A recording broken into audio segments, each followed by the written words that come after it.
fine.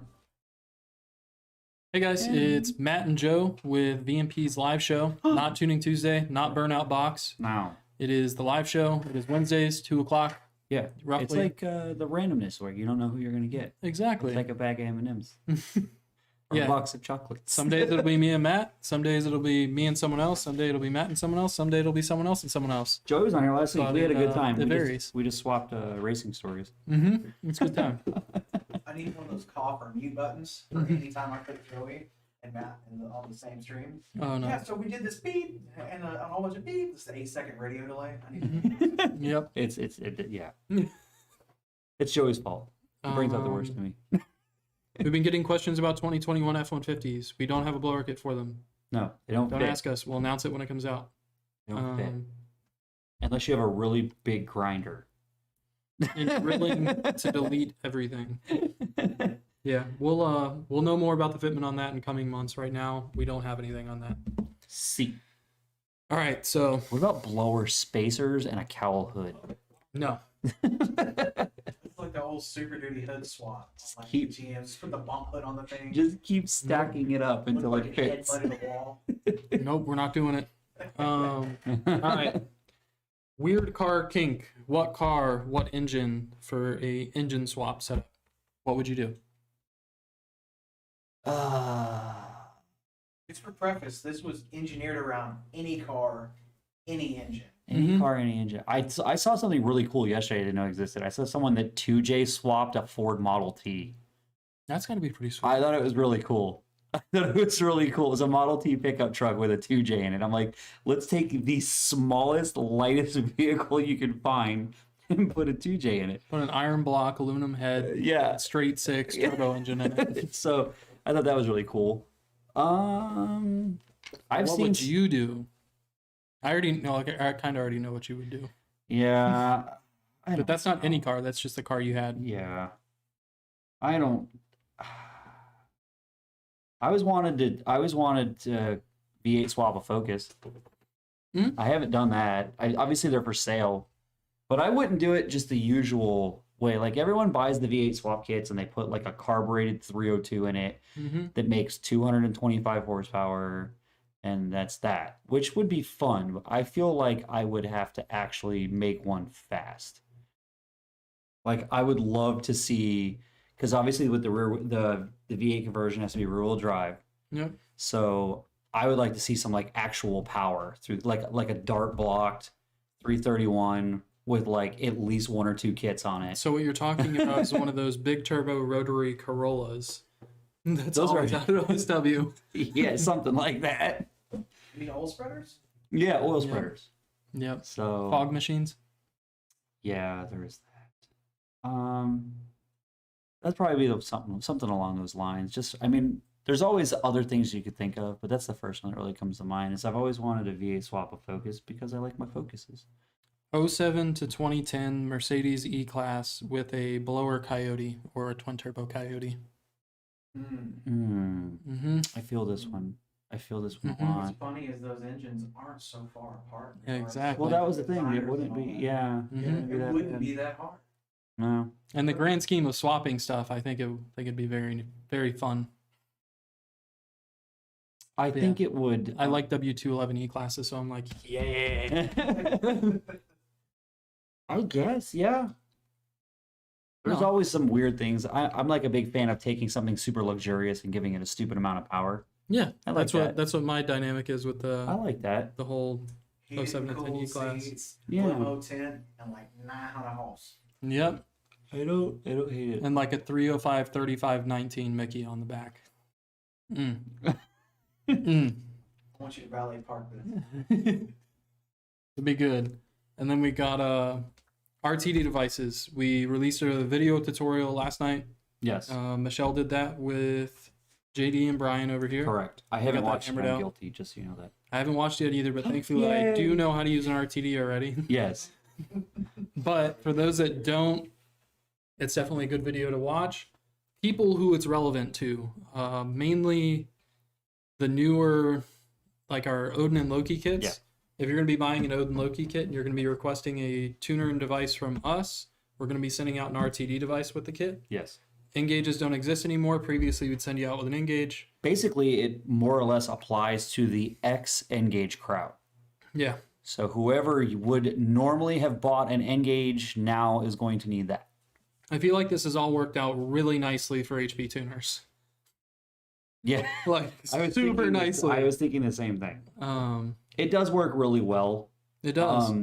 I have heard, I don't know if are we allowed to talk about what they're coming down the pipeline with on that? I think we're allowed to talk about it as long as we talk about it in the pretense of there is rumor or speculation. Yes, there is speculation that they have a cell phone app that they are working on to work with the RTD that would make our lives even more simple, because then they would not have to use a laptop. Yep. Basically, my understanding is they would get an email with the file in it, and then they can use the app on their phone. They can access their email on their phone. They can transfer the file via Bluetooth to the device and shove it in the car. That would be incredible. There's also rumor and speculation of an onboard data logging feature on the Rtd device. Yes. Or an MPVI-2 Pro. Which makes sense, because if you really think about it, it's the same hardware as an MPVI-2. And I know that they were in the beta testing for the onboard logging, but I can't remember if it's actually for RTD or if it's only for the MPVI-2 That was Pros. MPVI-2 Pros. Okay. So Maybe there'll be RTD Pros that will do it in the future. If they don't already. My understanding, I'm sure they will. I feel like they just have a lot of irons in the fire. Yeah. And so it might be some time. Might not be a lot of time, but it's probably going to be a little bit of time. But those are some things to look forward to, the RTD device. And if you're interested on how to use that, just trying to make yourself more familiar with it, we made that tutorial video on how to use it and how to flash and all that stuff. Should answer all your questions there. All right, so now beard feedback in the Facebook chat. Oh, damn. it's looking very lush. It's very It's almost time for a trim. Getting close. Personal preference question. Big horsepower dyno monster that'll melt tires at any speed, or low power car that surprises everyone and just works? I can answer that question for you. Low is relative, but I prefer the low power car that surprises everyone and just works. Are we talking about dyno versus racing, or what would we prefer to see on a dyno? Yeah, quite literally, the thought process when that question came to mind is, do you want a car that shows off but doesn't really do anything well? It just has a whole lot of power. No, I'd rather or do something you want go a car fast. that like makes 100 horse less than everybody else, but it works so well it whips up on cars? Yeah, I'd rather see something that dyno's low and then makes people confused as hell on why it's so fast. To me, that's so much more fun. Oh yeah, absolutely. Dyno, I was never a fan. Like, everyone wants to see big dyno numbers. It's like the age-old question: would you rather be a grower or a shower? Okay.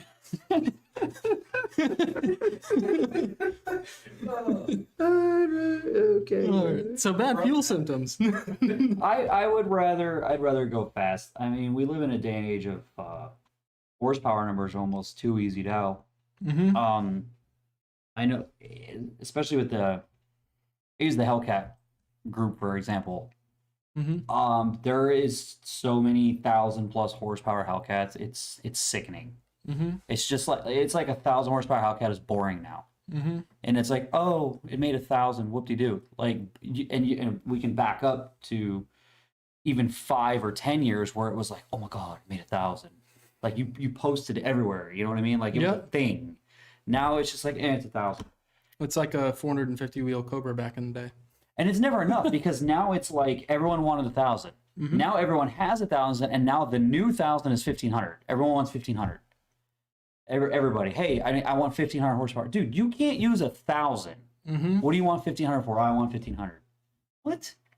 So it's like, it's to the point where so many people want it that it's like if you could put together a 1,500 horsepower package, people would lose their minds, because I have to have that. So now keep in mind, none of these cars, well, I can't say none of them, but a majority of these 1,000+ horsepower cars never go to the track. They're worthless on the street. But I have 1,000. So that's the big horsepower dyno monster. Yeah, that's the big horsepower dyno monster. Exactly what I was referencing on that. Yeah, I would rather go out there with less, or even 1,000 that works, and put up a number. So. All right, so do you want a Lambo? Yes. Which one do you want and why? Well, I keep bouncing back and forth because we had this discussion. There's the Gallardo, which is like the poor man's version, and then there's the Huracan. So my internal struggle here is that the Huracan is twice the amount of money as the Gallardo. Yes, they have the e-gear, but there's a manual version, and there's something sexy about a gated manual. But on the other hand, it's like everyone's like, oh, you gotta get the Huracan. And I have several friends that have them, and they love them. They rave about them. But it's like, am I really getting twice the car for twice the money? That's the catch. I don't know. I've not actually been like, I've seen them, and because again, my friends have them, but I've not spent a majority of time with either one of them to truly feel that I'm getting my money's worth out of the one twice the price. The one that's twice the price. So Sounds like an exotic car rentals in your future. the problem That's is an expensive rental. that's an expensive rental. That's like you're dropping It's a car. Good point. you figure $1,000+ a day to experiment. I'll just drive over and I'll just go borrow Kirk's and drive his around. That's all Or go to a dealership and test drive both of them. Yeah, there's that. So there's that. I don't particularly dislike the looks of either one of them. All I know is it's got to be bright, obnoxious color. So preferably bright green. Has to be the brightest green on the face of the earth. If not, I'll take an orange or a yellow. It will not be black. It will not be white. It will not be red. And it will get twin turbos. It will get a Motec, and we're gonna integrate all the things via see, CAN bus. If you just nutted up and wanted to spend some more money, I know a guy that can get you hooked up. I bet. Speaking of guilty pleasures, I like rescuing jet skis. You do like the rescue question jet is, skis. how many do I have and do I flip them? Give us the deets. How many Wait, hold up. How many jet skis do you have, Joe? I have 4. So for clarification, it is just you and the wife, and you have 4. Now, So- how many run? 3. Okay, so you're doing better than me on some things. Yeah, 3 run. One of them I got to take the engine to the machine shop to get everything built now that I have all my stuff. But do I flip them? I have not flipped any of them Yet. I Wait, are we imagine talking- the sense that he meant is, do Yeah. I flip them and then for do profit. I buy them and then sell them? I bought my first 2 as like my starter skis to see if like an experiment, to see if Yeah. like this is a thing I actually want I to get spend a lot that. of money on. I get that. I bought them, went out with friends a few times. It's absolutely something I want to spend a little bit of money on. So enter the other 2 skis one by one.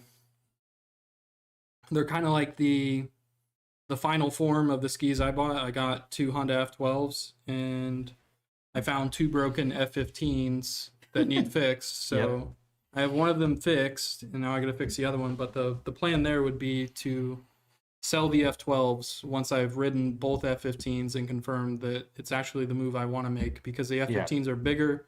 They don't handle quite as well, but they ride a lot better in chop and stuff like that. It's just like a big boat And you can versus make them a small lot boat. faster. So I'll probably end up keeping the F15, selling the F12s. But yeah, for now I have 4.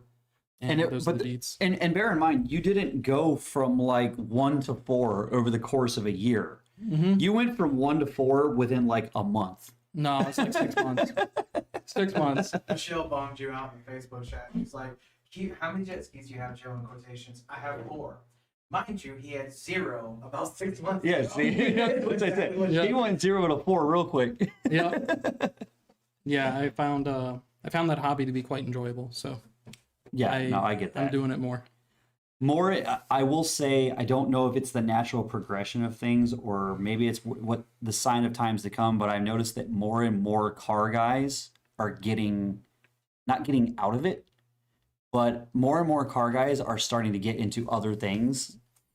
I think it's a cycle thing Possibly. where you and I are finally hitting that age where all the people that we know and we hung out with as kids and through our 20s, everyone was into cars, and now everyone's like getting families, and they got kids, and you can't go racing with the kids in the car, but you can go out on the water with the kids on a boat or a jet ski. Yeah. and go have fun that way. You're probably right, because all of the, I go back to like when Joey and I were talking, you know, back 10 years ago, call it 10 years ago. It was like everybody had cars, everybody was racing, everyone was street racing. That's like all you did.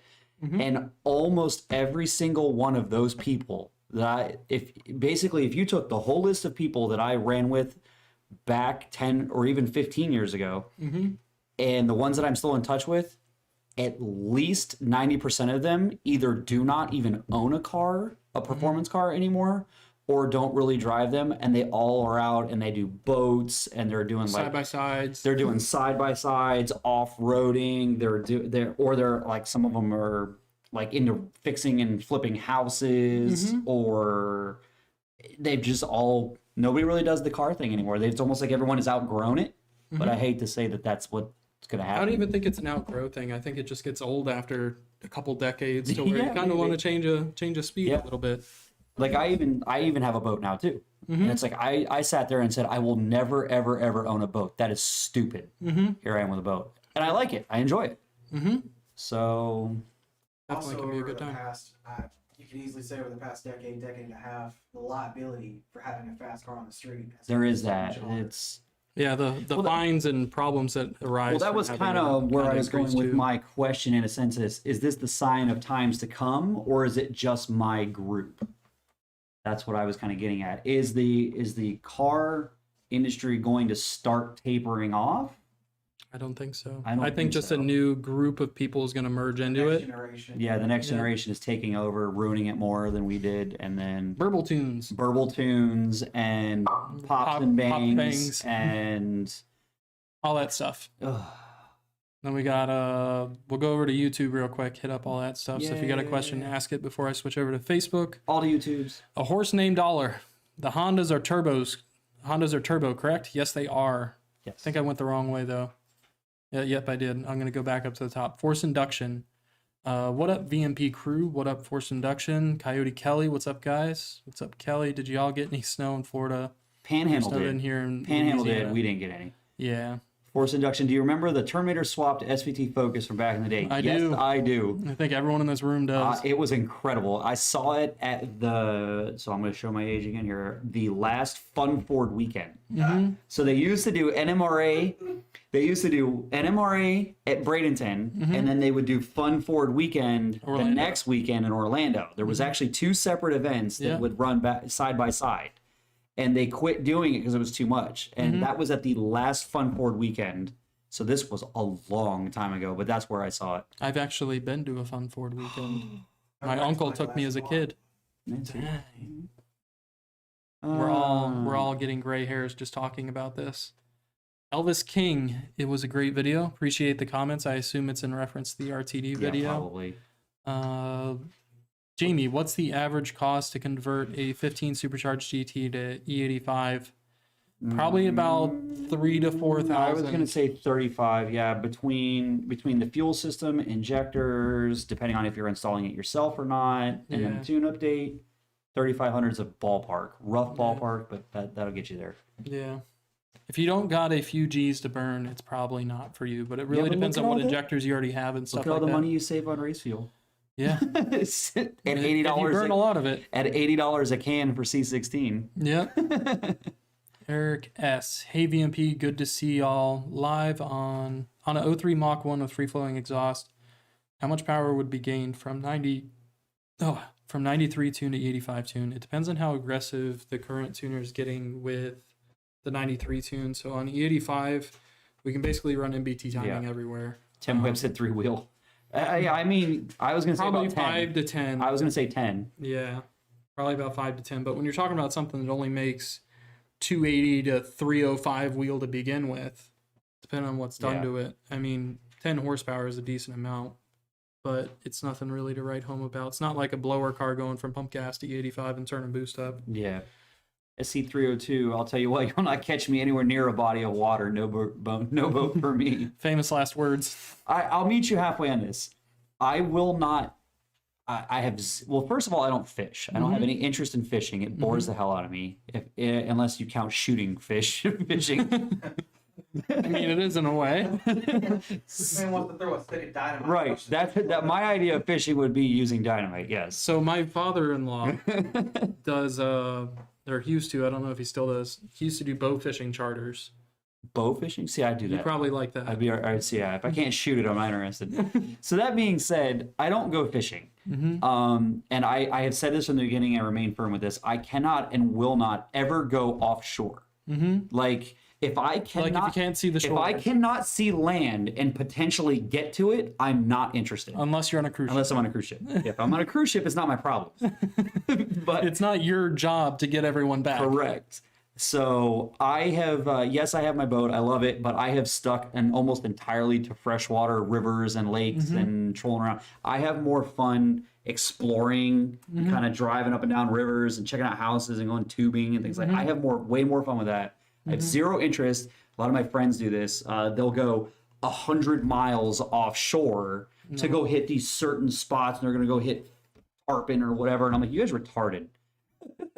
No, I kind of like you. I'll do like the inlets and stuff and the Yeah. jet skis, but I don't really have an interest in going. I mean, jet skis isn't really something you do that. You don't with go to offshore with begin a jet ski. Well, there was that guy that went from New England to Florida or to the Keys on a jet ski. Yep, and Not there's, too long there's ago. quite a few people that do that. But I'm saying like even when people do that, they don't generally go very far from the shore. Just Trace the coastline kind of deal. yeah, there's Yeah. a ride that goes like to the Bahamas I think from he- Miami I think on he jet took skis, and the I'm like, what they call it, that could the- be bad. What is that? What do they call it? The channel. There's a channel or coast. Intercoastal. I guess it goes the whole length. Oh, that works. And he just took the intercoastal from Maine to the Keys or something like that. It was something silly.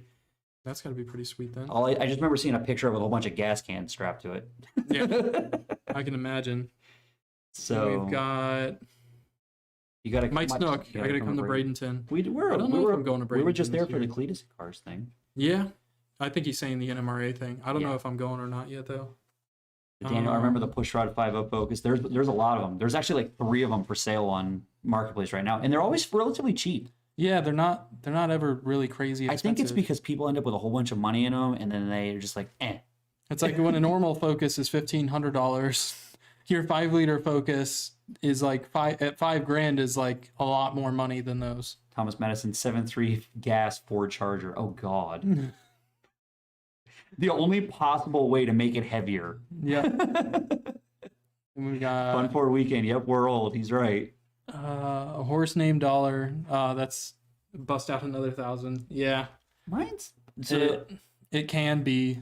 When they break, it definitely can be. So I bought mine, and my first breakout another 1,000 was personal preference because I took it out and water tested it, and I said this stereo system is not going to work. And I immediately gutted the boat and put a whole stereo system and amps and subs and all this stuff, and made it what I wanted it to be. So that doesn't really count. And then immediately a week after that, the outdrive. Remember that whole deal? The outdrive the basically gimbal and the tore itself outdrive. apart. So I ended up having to completely rebuild the steering. Thank you, Bravo 3. And I completely rebuilt everything that's on the outside of the hull, and now we're good. So I've not had any problems since then. We'll swap over to Facebook. What do we got here, kids? It's like you guys are more active. Beard is on point. Beard is on point. I appreciate that, Tim. Do sell Grew it Ignite myself. Red. We use 1R, and it's sold out of Real Street. So you're honestly just better off getting it from Real Street. Yeah, and the Ignite Red, I think we can get it. I just don't think we have any in stock. No. I think we Kayla used Reed, so that's my to. sister. Wow, look at the beard, Joe. John, does the Engage show boost pressure on the data log? Only if boost pressure is being data logged. So it can. To answer your question, yes. Yeah, it can, but you have to have the boost parameter or have a boost pressure transducer installed and have it set up to data log. Or I would say, or you get that boost box or whatever. That's what I'm the saying. transducer thing, and it plugs into the back and shows it. No. Yep. And then Glenn, 2.3 on a Cobra, 24 PSI, E85 AccuFab JLT high boost, first GT500 and 5-inch intake. like I the assume battery. you're worried about power on those two. It'd probably be in the neighborhood of 20 to 30 horsepower if the JLT high boost filter isn't like the 12-inch filter and it's just the 8-inch filter with the Yeah. SCT MAF adapter on it. If you have the 12-inch high boost, there's probably not going to be a whole lot of difference-wise power just from the throttle body mainly. And then we got Brandon T. Cormier. Yep. Does the extra info from a dyno tune versus a Mexico tune benefit horsepower numbers and quarter mile times? Is it worth the dyno cost? Worth is defined by the person that's handing over money. So yeah. when Well, I think he's asking us, can we do a better job? Like, I think he's asking us is if we have tuned, and correct me if I'm wrong here, I think he's asking if we tune the car on the street and it's 100% done on the street, is there a benefit to the average person putting the same car on a dyno? Will the dyno show us anything that we haven't seen on the street? the dyno just translates what we see in the data logs on the street into a power figure and a torque On a figure. graph. That's all it does. So Yes. if we see like one area on the dyno or on the dyno graph where it's like we could probably bump this up a little bit and we can cram Yeah. a little bit of timing in it in a controlled environment and see if that has any gain or no gain. Like let's say at 2500 RPM we're like, timing's a little low right here. Let's see if we can add like 3 degrees here and see if it picks up anything. If it picks up something, then yeah, you just gain 3 degrees of timing right there and it's awesome. Right. But if it doesn't pick up anything from that 3 degrees of timing, then the dyno really did nothing for us except show us that it didn't need any more timing there and everything was fine. So Yeah. the dyno has a potential to be a valuable tool, but it doesn't necessarily mean you're going to get any more value. It just depends on how close we were able to get the file from just the street data logs and whether or not the stuff that we did in the street data logs translates well to like kind of like to stuff that we configure is actually going to help the car go faster. So like if you can get us a log of the car at the track, that does more for us than a Yes, dyno does. correct. 9 times out of 10, if your end goal is a better ET and better mile an hour, that gives us the data of what the car is actually, what it's seeing and doing as it's going down a track. I would argue that I have a better chance of getting that car to go fast with track data logs than I do with a dyno data log. The dyno usually shows us one gear for a 5 to 10 second transient. It doesn't show us like an auto car where the shift point is as it's going down the track, what the converter flashes up to as it's going down the track, whether or not it's getting false knock as it's going down the track because exhaust is rubbing on a shift, or if it's a pro charge car, if one of the charge pipes is rubbing on one of the shifts. I personally would rather see logs of the car at the track than spend a whole bunch of time combing over a car on the dyno if it doesn't need it. Right. That's kind of the longer answer to that, I guess. I don't know. Ryan Boyd, at what boost level do you need a booster pump on a 14 GT? So that question, or the answer to that question, depends on what you're saying requires a booster pump. So as fuel flow goes up, your fuel pressure goes down. I'm trying to think of the best way to describe this. Let's say your fuel flow goes up to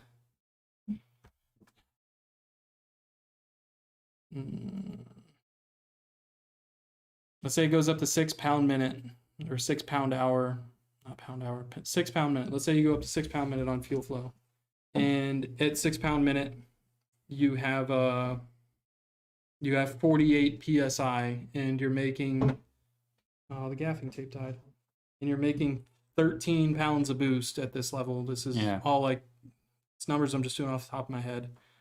Then your pressure drop across the injector is 35 PSI, which means that if your injector was rated to flow 1,000 cc's at 40 PSI, that you're now flowing less than 1,000 cc's of fuel because you're at a delta P across the injector of 35 PSI. So in some situations like that, not saying an ID 1000 would run out of fuel in that circumstance, but maybe something like a 56, if it's only seeing 35 PSI across the injector, then maybe you're not going to get the amount of fuel that you need up top without it having to either trim some in. In some cases, it's not able to trim enough in because the injector is already maxed out and you're seeing more airflow. But if your cutoff is that you need a boost to pump because your pressure is dropping below a certain threshold, then where that threshold is depends on the injector that you're running. I would argue that in most cases, over 10 to 11 psi on smaller injector cars, you need a boost to pump. I was going to say basically, unless you're running 6, 7-ish, maybe 8 pounds. If you're anything above 8 pounds, just put a boost pump on it. Why play games? Yeah. Just do it. Just do it. So what changes not when you even put expensive. a booster pump on? The pump operates at a higher voltage. A pump is just an electric motor, let's face it. Yep, you run a bit more voltage. A fuel pump is an electric motor. You give it more voltage, it spins it faster. If you're spinning the pump faster, it pumps more fuel. To a certain point, but yes, it spins faster, it pumps more fuel, which increases the volume of fuel, the physical volume, which increases the pressure at a fixed fuel flow. So if at 6 pound minute of fuel flow, you're at 48 psi before you put a booster on, you're probably gonna be up around back at 56, wherever the regulator's set at. And instead of getting that pressure drop in the fuel system, it maintains that pressure at higher RPM that you need for the injector to inject enough fuel. There. Yeah. So basically 8 to 10 psi, throw a boost pump on it. How aggressive can I get with fuel choice on a 93 tune stock fuel system Gen 1? I don't understand what he means.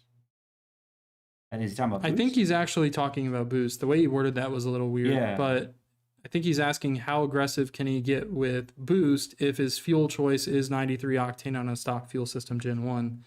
I would say try to keep it under 12 pounds on 93. 8 to 10. Yeah, 8 to 10 is definitely a safer bet. If your question's ever about safety, the less you can stress an engine out with boost and timing, the quote unquote safer it's going to be. Correct. Because then you're getting closer and closer to a stock power level, which if you're calling a stock power level safe, which is still below up stock, but if you're calling the stock power level safe, the closer you are to that, the safer you will be. There's that. Yeah. What got Who dis? Someone talking shit? Randy Powell, your beard is gross.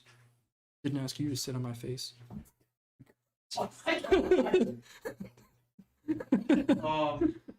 Yeah, bye guys. No, it's good. We're just kidding. Yeah. What's anything on? So how's YouTube going? Yeah, switch back over to YouTube. Where are we going? Okay, so there's been a couple since then. Mike Snook, I'm not driving the Lightning down. That'd be a hell of a drive in a Lightning, dude. I wouldn't be trying to put that type of miles in a Lightning because he lives in Michigan, if I recall correctly. Wow. That's a big drive. Paxson 5.0, I think at least, I guess it depends on how fast you're going, at least 18 to 20 hours. No, Even on the south side of Michigan. Pavlo 5.0, how much power are FIC 1000s good for on an 18 Mustang GT on E85 with an Odin blower and a Ford dual pump system? As good as a stock motor oil handler, because you got to remember you have DI system as well, so you still have 500 to 600-ish worth of DI on the car. Yeah, I mean on E85 closer to that 5 probably level. 5, yeah. So you've got 500 horsepower worth of DI on the car. So basically, long story short, FIC 1000s will take you, Christ, probably all the way to 1,000. Yeah, it really depends on what base pressure you're running, because at 55 psi base pressure, the thousands are probably going to tap out around like 1050 to 1,000. And I mean,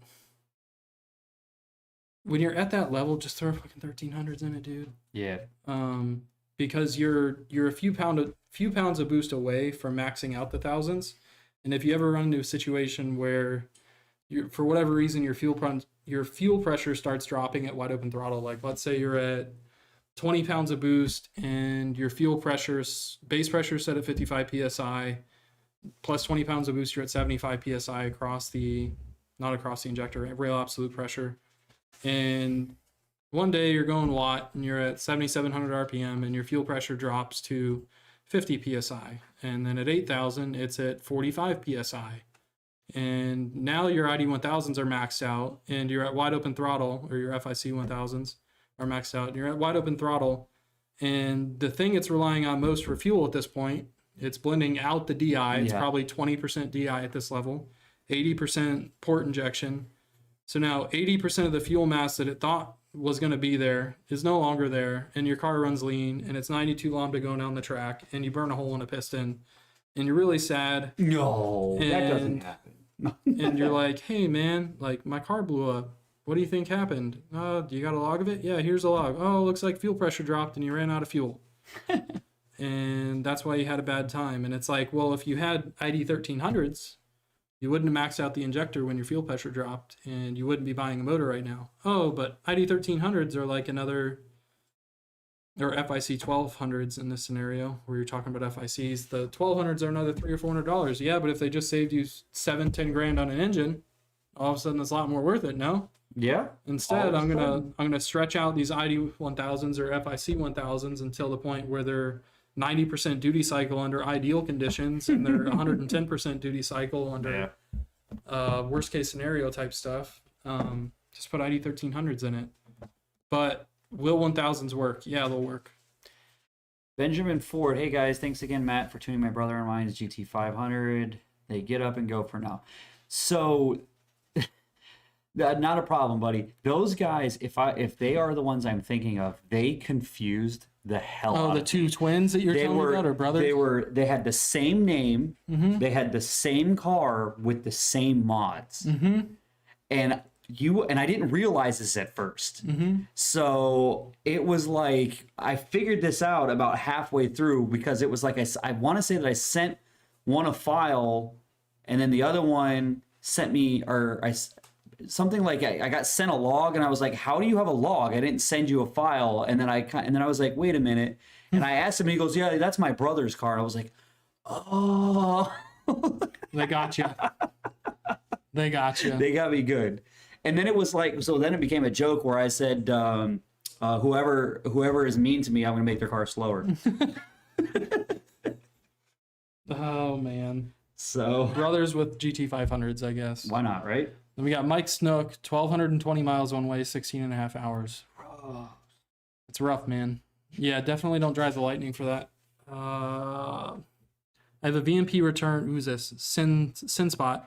I have a VMP return fuel system. Two tuners told me a couple different things about vacuum reference. One said it was for helping at idle, and the other said it was for helping with pressure at boost. So if we're talking an 11 to 17 car, 1117 GT that doesn't have a fuel rail pressure sensor, they do this. So the way the ECU calculates pressure drop across injector is technically two tables.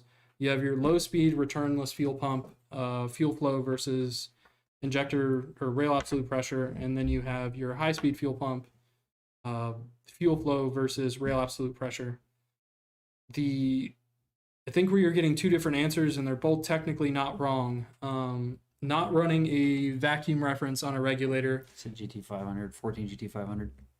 Oh, if it's a 14 GT500, then it doesn't really matter. Because it has a fuel rail pressure sensor. Yeah, it has a fuel rail pressure sensor, so it's compensating for injector duty cycle for rail absolute pressure versus manifold pressure, anyways. Versus manual pressure. Manual pressure.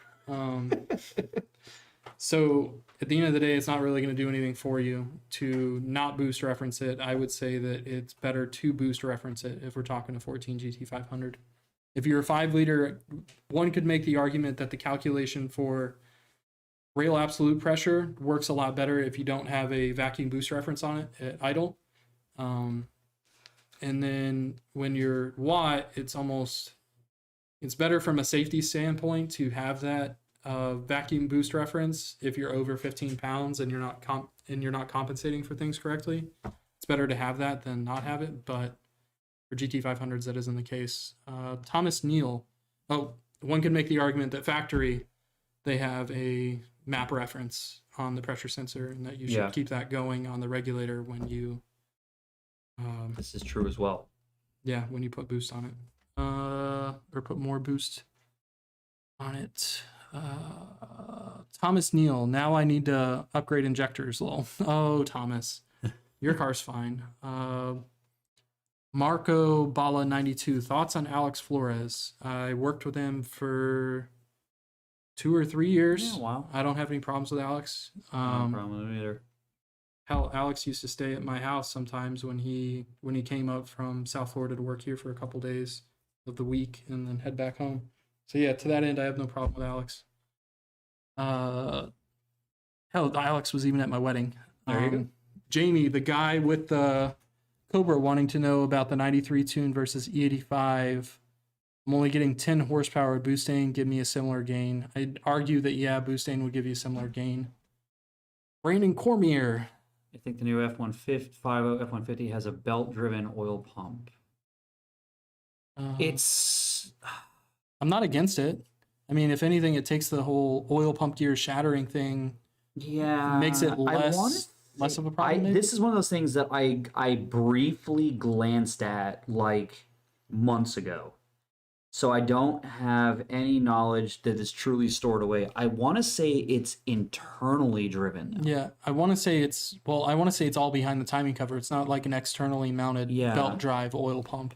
Which is, so assuming that, there's nothing wrong with the belt driven, hear me out, because that belt is going to absorb the harmonics from the crankshaft. That's what I was getting at with the oil pump gear issue. So that should technically eliminate oil pump failures, provided that the oil pump itself doesn't suck. Yeah, the only thing you have to worry about at that point is that since it's not directly driven by the crankshaft, you have an additional wear item that you'll eventually have to replace. Yeah. Whether that's at 80,000 miles or 500,000 miles, I couldn't tell you.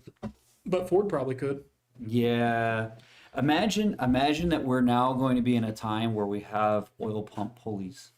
I want to pulley down my oil pump. I'd argue that this is only going to be a brief period in the grand scheme of internal combustion engines. I want grip tech pulleys for my oil pump. Oh, bother. Benjamin Ford confirmed. Yeah, that was us. Yeah, that was us. So that's the two brothers of the GT500s.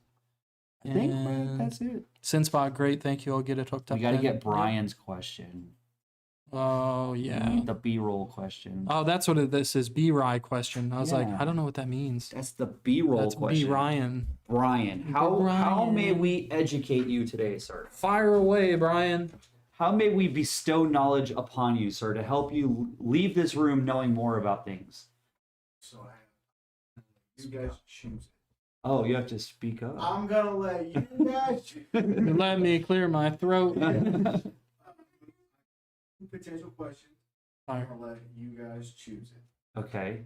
The first has to do with like weird engine swaps because I saw that was on the list earlier. Okay. And then the other one, you know what? It's not really about. It's about like one weird engine swap that was here that I'm curious about, and then the other one has a lot to do with Joe's jet ski addiction. Let's do the one about the car here. Okay. Yeah. All right. So we can do both. So, we'll see how this one goes. So we had a Hellcat Miata here. Yes, the Hellcat Miata. Yeah. So that was pretty cool. I remember, this is just me being out on the town and whatnot, and then also just people here seeing the reaction to it and stuff. Like what is the obsession with Miatas? Like what is it about it? So people freak out about it. Well, so you were talking about that specific swap, or why do people swap Miatas in general? Both. Okay, so both. It all comes down to, it is, as far as I know, it is the lightest rear-wheel drive platform that you can readily find, period. They're everywhere. They're insanely cheap. They weigh absolutely nothing, and they're rear-wheel drive. So the car is already set up for that. They're perfect for swaps because the car is already set up for a front-facing engine of whatever you can fit in there. And they're usually all manuals, so that's already into account. And like I said, the fact that they weigh like absolutely nothing. I want to say that a Miata weighs like 1,800 pounds. It depends on the one. Like an NA Miata with some weight reduction is probably in the neighborhood of like 1,800 to 2,000 pounds. Yeah. So, because I want to say the Hellcat one weighed like 23 or something like that. For perspective, that's like half the weight of a Hellcat. Okay. Yeah. So right. So he put that in perspective. So that car making 700 horsepower, but weighing 2,300 pounds, was as fast as a 1,400 horsepower Hellcat because it doesn't weigh anything. It weighs half as much, so it requires half as much horsepower to be the same speed. So that's why that car was just absolutely dumb to drive on the street. because it had a very similar power to weight ratio of a 1400 horsepower Hellcat on the street. So that's why everyone fell in love with it, is because it was like, let's take the Hellcat, let's face it, the Hellcat engine has become like a mainstay in American muscle, where it is Dodge's FU to the world. And so it's this big push rod, supercharged, 700 horsepower, and they're just even Dodge is doing it. They're just shoving it into anything they can find. Because now it's in the Durango, now it's in the TRX, which is basically a Ram. It's in the Grand Cherokee. It's in the Grand Cherokee. They're just shoving it in everything they can fit it into.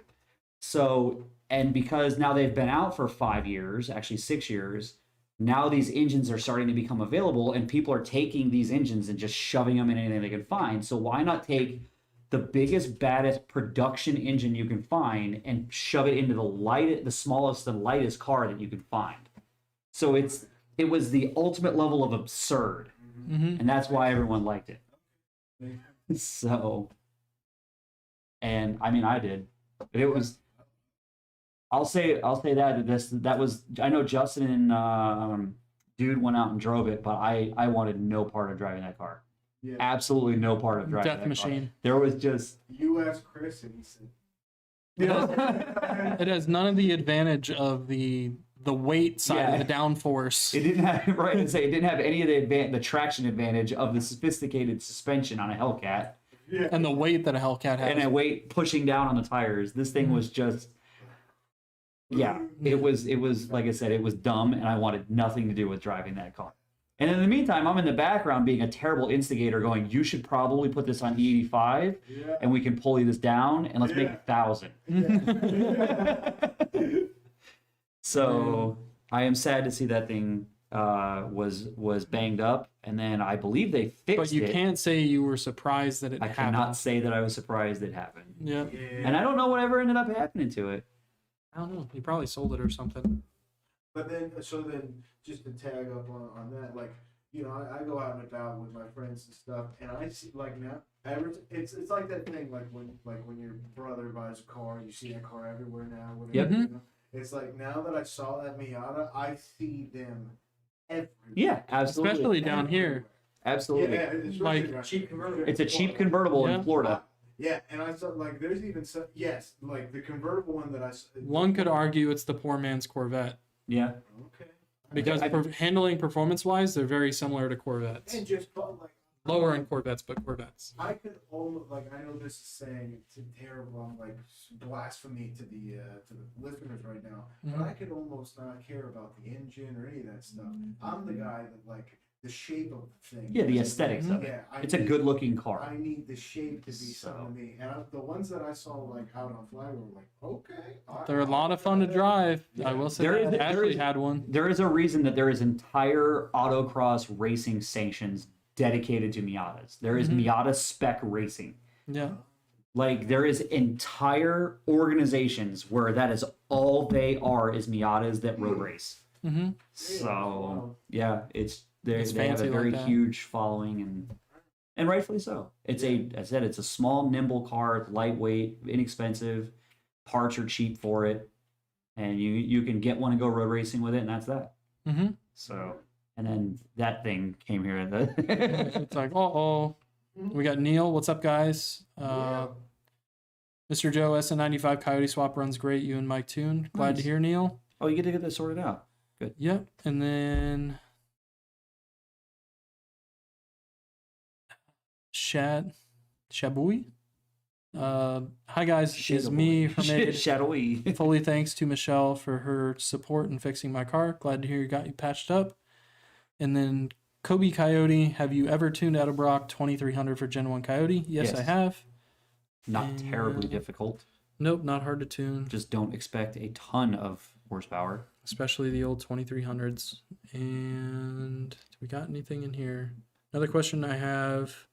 To keep the cats because of the emissions testing, is it worth upgrading the H-pipe and adding a resonator delete pipe, or is it just a waste of money? Whether or not that's worth it, it would be determined by whether or not you feel that the sound that you get from doing that is worth it. I don't anticipate you gaining much power from doing that. So Michelle and you're trying to fight people. Michelle be like, who this is? Who you be? But with that, I guess we'll call it. It's 2:56. We've been on here for a little while for you guys. If you want to see anything discussed or see any familiar faces Or not for discussed. next week's, yeah, exactly.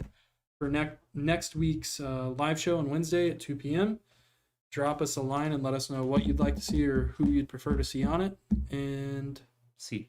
if you have any other questions in the meantime, hit up sales or tuning with your question. We'll be happy to answer you. But until then, we will see you next Wednesday at 2 o'clock. See. Bye, guys. Bye.